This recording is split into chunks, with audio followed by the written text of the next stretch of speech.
What's up, guys? It's me, JellyKnees, and my boy Malware coming through. We're getting really close recently. Dropped me a little bit of information about Ethereal that I'm happy to share with all of you. So, I mean, if you look on screen, you're gonna see Leah's kind of ability image, and we see her ability icons. And I'm gonna go through right now and break down what I think they do, which one's which, her class, what I think her archetypes might be, the whole 9 yards, guys. So let's get into it. Leah is my this is the myth that I've been so excited about for years. Since I found out of Leah's creation, she's been the myth that I'm most excited for in this game. And so I love that I was able to get her information to give to all of you. I'm extremely, extremely grateful. So Leah's base skin is kind of this it's Aztec themed, and it just looks incredible. The color palette of the wings with the headdress looks amazing. I can't wait to see what it looks like in game on Friday for her spotlight. But overall, just her base splash art I think is really, really good, and I really love everything about it. But let's get into the meat and potatoes of today's video. Let's talk about what I think Leah's archetypes are going to be. So I went through and kind of analyzed each archetype and what was kind of missing from the initial pre-alpha 7 that we know about. Since we've already gotten 6 of the other myths, this is the one that I think will help tie together a lot of these other archetypes and team compositions and things like that. So I think Leah is going to be a disruptor and a diver. So disruptors they specialize in zone control, and they're really good at like target selection and zoning specific people. So I'm thinking that she might have some kind of damage over time ability that she can place on the ground, potentially that will zone off some either multiple people or someone in particular, potentially trapping them in a tornado. We'll get to what I think that ability might be a little bit later. But the other one is a diver, which, being that Leah is a Sky Slayer, I think having her be a diver is very, very high on the list of archetypes, because she can use her wings to fly places and get to the back line and do damage and just really easily engage on enemies because of her wings and because of her flight. So overall, I think those are probably the two most likely archetypes for her, but we'll have to wait and see for the official announcement on Friday. Then we have Leah's class. Like I said, Leah is a Sky Slayer, so she is primarily going to, her class ability is that she's going to be able to use her wings to fly around the map. Now, we did in Enter the Ether yesterday, we talked about having the Sky Jungle and the Jungle be two separate roles in Ethereal. If you guys haven't seen the role icons, go check out my last video. But the two separate role icons for both makes me believe that the Sky Slayers are going to belong to the Sky Jungle, and the regular jungle is going to be the Void Lane jungle, and we're going to see the Reapers or the Knights or Berserkers, depending on who the immobile jungler is, be down on the Void Lane, and then the Sky Jungle will be limited to Sky Slayers that can travel between the two floating lanes and use the sky to their advantage. So, and if we really map it out, the amount of camps, if we add up the camps on Ice and Void Lane, or Ice and Fire Lane, excuse me, if we add up the camps on Ice and Fire Lane, we actually get the same number of camps as we do on the Void Lane. So splitting it up even like that means that the Reaper, Berserker, Knight down in Void Lane gets all of those camps, and the Sky Slayer gets the camps on either side lane, which I think is a good way to split that up very quickly and have a quick understanding of who gets what camps. Now, let's get into the ability icons for Leah. Her first one is her basic attack. Very straightforward. She's going to use her trident to presumably melee attack people. Maybe she'll get a little bit of extra range because it is a pole arm, but other than that, I don't expect that we're going to see her throwing it around or anything like that. Her passive, though, is called Heiress of the Jungle. So the little like headdress that she has as her passive icon, in addition to the one she wears in her splash arts, make me think this is a very big part of Leah's kit. This is something very large because it's ingrained in even her character design. It's also, we know that based on her lore, she comes from Yahimi, which is a great tree. So she's very in tune with nature in that regard. So being the heiress of the jungle only makes sense. The only thing I can come up with this ability is that it's going to be something that empowers Leah overall. It's not going to be just as easy as her gaining move speed or her doing more damage while she's flying or whatever it may be. It's going to be something that makes her significantly stronger. So I'm thinking it's going to be some kind of counter that when you use a certain ability 3 times, it gains more power, or if you use a certain combo, it gains more power, or something that helps her clear the jungle more effectively, but makes her abilities more powerful at the same time. I can't quite figure out what those are going to be, but that's my best guess for what Leah's passive is going to be, at least initially. Remember, guys, a lot of this is still subject to change as balance tweaks get made. But now we have Leah's right mouse button ability, or her special ability, which is Tailwind. Tailwind, we've assumed for a long time, and this was kind of hinted at in the blog post about the special abilities, is that she's going to gain movement speed. You can kind of see the wind effect around the feathers. She's going to gain movement speed for a chunk of time. So we'll call it 10 seconds. And when I say gain movement speed, I mean a lot. I'm thinking like 60% or more movement speed she gains, and just absolutely is able to just fly through the map, moving very, very quickly. At the end of that 10 seconds, though, she will lose movement speed. So it's going to be a very give and take ability that if she uses it too early, when she's trying to run away, she'll lose the movement speed. They'll be able to catch up to her and kill her very quickly. If she uses it too late, she may be too close to them and they can CC her for long enough that she won't get benefit out of the movement speed. I'm also hoping that she can use this ability while she's in flight. So when she's moving between the lanes, this will help her travel between ice and fire lane much, much faster if she's using it correctly. That way, if she gets there, she has the debuff while she's clearing a camp, and it's not as big a deal that she can't move as quickly. So I really think that that's what's going to be the special ability for her, but we'll have to wait and see what that looks like for sure. Her first ability is Galebound Thrust. The way I see this based on the icon is, to me, either her trident or her wings. She's going to do some kind of thrusting motion or flapping motion with her wings and create this kind of damage area in front of her. Maybe it's a cone. Maybe this is that like damage over time that I was talking about before, that she can create an area in front of her that does damage, and a high amount of damage, an AoE damage, specifically to help her jungle clear, I think is what this ability is going to be. I think it's going to be her bread and butter ability in terms of dealing damage and her jungle clear as a whole. I really am curious to see what they could do to make this stronger, if I'm right about the empowering abilities, or if it's just going to be straight damage boost, that on the 4th cast, she gets 1.5 times damage, or it does extra damage to minions or something like that. Her second ability is Sacred Plumage. So my guess for this is that it's going to be something very similar to Xayah in League of Legends, that Leah is going to be able to launch her feathers out in a direction and deal damage to whatever they hit, and potentially add some status effects to them because they're sacred, right? But I don't know for sure. That's the best guess I could come up with on this ability. I don't think she's going to be able to recall them because there's no ability that kind of fits with that, and this one only has the one name. So I assume it's just going to stay that she can toss them out, and after a certain amount of time, they disappear, or the status effect wears off, or whatever that's going to be. Now, the third ability is Crashing Dive. This one's the most interesting to me out of Leah's entire kit, because Crashing Dive implies that she's getting up somewhere else.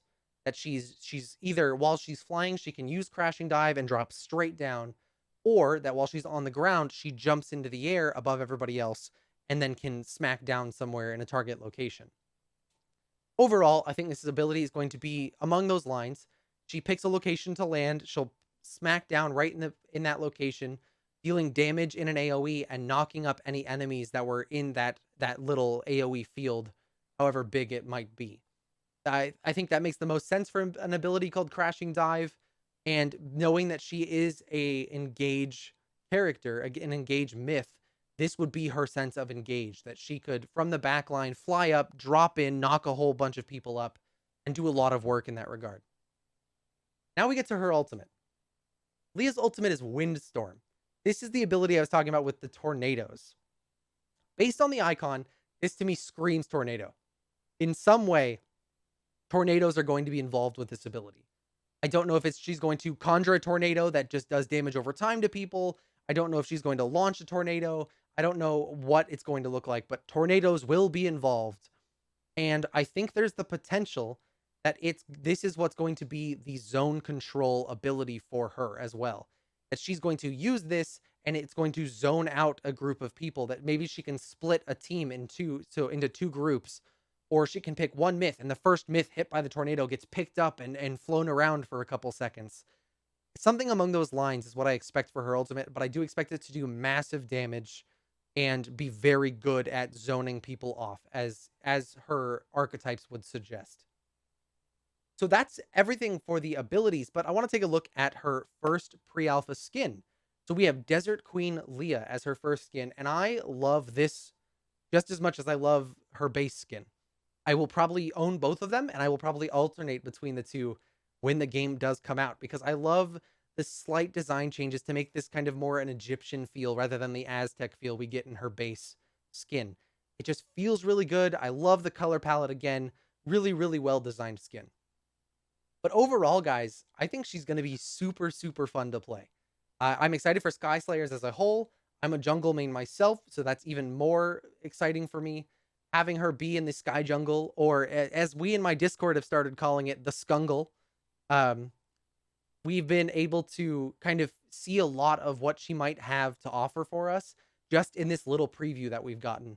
And I can't wait to see what she does more on Friday in the full spotlight that we get. Hopefully we get to see her in flight, because I'm sure that that's just going to look absolutely incredible. But before we go, I do have something really exciting to share with you guys as well. I've been working on a builder for Ethereal, and I want to make sure you guys have access to it today, and I want to go over what it looks like and show you guys how it works right now. All right, guys. So here we are on this site, Ethereum.gg. This is where my builder is going to be hosted. Now, I've been working on this for a couple months. I do have a team that's helping me in the coding side and the front end design. We are going to be pushing updates to this, so this is not the final version by any means, but this is the version we want the community to be able to get their hands on first. So we're going to start the build out very simply. We have our build title, Dante has arrived. We're going to put him in the fire lane, put Dante, and we're going to select which background we want for Dante. So we have right now his base splash and his first skin. When Leah comes out on Friday, we will have her information, and so the builder should be updated, and you'll be able to make builds for Leah as well on Friday. But let's go into our items. So the items tab, we are actually able to add and remove item sections as you guys would like.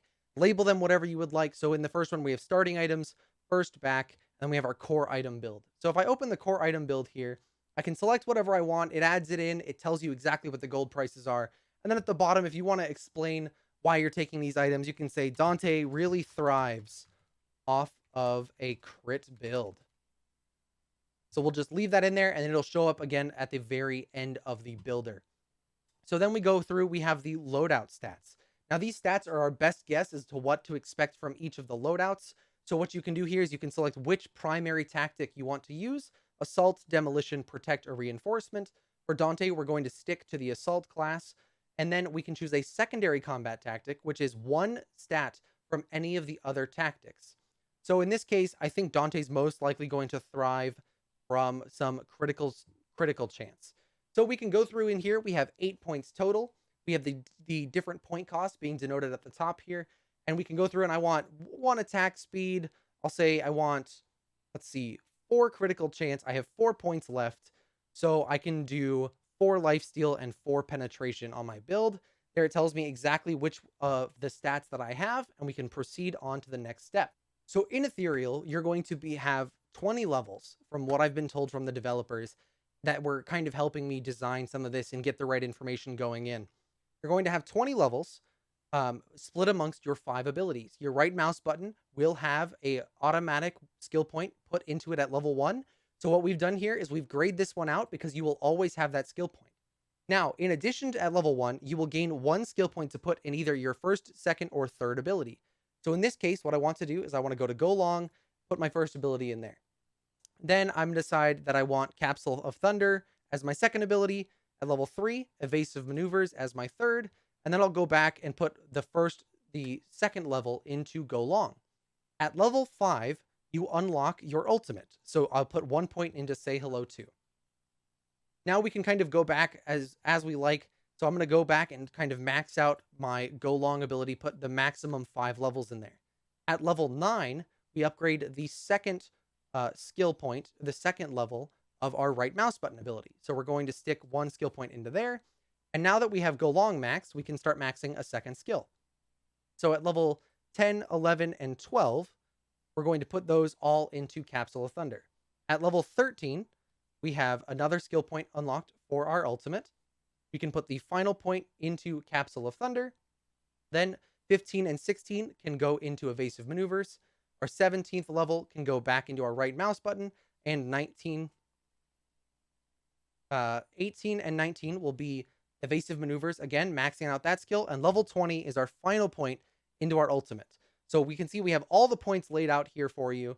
And if you ever forget how many this skill has as a max, or which levels the right mouse button and the ultimate are unlocked, we have that all on screen for you as well. Now, if for whatever reason you mess up and you want to change a skill or decide to change it, you can either click the box again and it will deselect the level you chose, or if you click any of the other levels, it will automatically move that point to the level you click on. Either way is fine. Then you can also go down here and say hello to is the best. Bam, there we go. On to the next step. Now we have our threats and synergies page, which is not quite done yet, but it's hopefully going to come out in one of the first updates that we get on the builder here. So there you're going to be able to say that Leah is really good with Malaya and that they really synergize together. But Leah really struggles against Dante because Dante's range just gets to her. And so you're going to be able to select all of that and describe the interactions and break it all down once this page is up. So for now, it's coming soon, TM for all of you. Then we finally have our preview and publish page. So at the top here, we see the background that we chose. We have Dante has arrived, when it was created, and the lane that it belongs to. Then we have our items, starting items, first back, core item build. We have the notes here that we put in for the core item build, just explaining what the build is going to be good for, our loadout stats, and then finally our ability order. So for now, this is where the builder stops. The plan for us is to go into the future and and we're working on a way for you to submit builds to the website. What you're going to do eventually is you're going to be able to browse through other people's builds and say that because you're playing Dante, you've never played Dante before, you want to look up a build, you'll have the ability to do so right on our site. But for now, guys, I do want to get this out to you for you can start messing around with it, start building your own myths and the items and all of that stuff. We're going to be doing regular updates. If you want to be giving feedback or reporting any bugs that you guys encounter, I highly suggest you join my Discord in the description below, and we'll have separate channels in the Discord for you to report any of those things to, ask any questions. I'll be hanging out there a lot once this goes live, which is actually right now. If you're watching this, the builder's live right now, so check the description for that as well. But I'm really excited to have this out to you guys for you to see it in all of its glory. And I really can't wait to see what kind of builds you guys come up with and for you guys to see some of the updates that we have in the works. But overall, guys, thank you so very much for hanging out through this long video. I know it was a long one. I appreciate if you stuck it out here to the end. If you did, please hit subscribe. It helps me out a ton, and I will be providing updates on the website, all the myths, all of that kind of stuff. But for now, if you want to see all the Ethereal content I've made, click that button right over there. If you want to see something just for you by YouTube, right on the other side. To get subscribed, click the icon above my head, hit the subscribe button, get the alerts on so you never miss one of my videos, and I'll see you guys in the next one.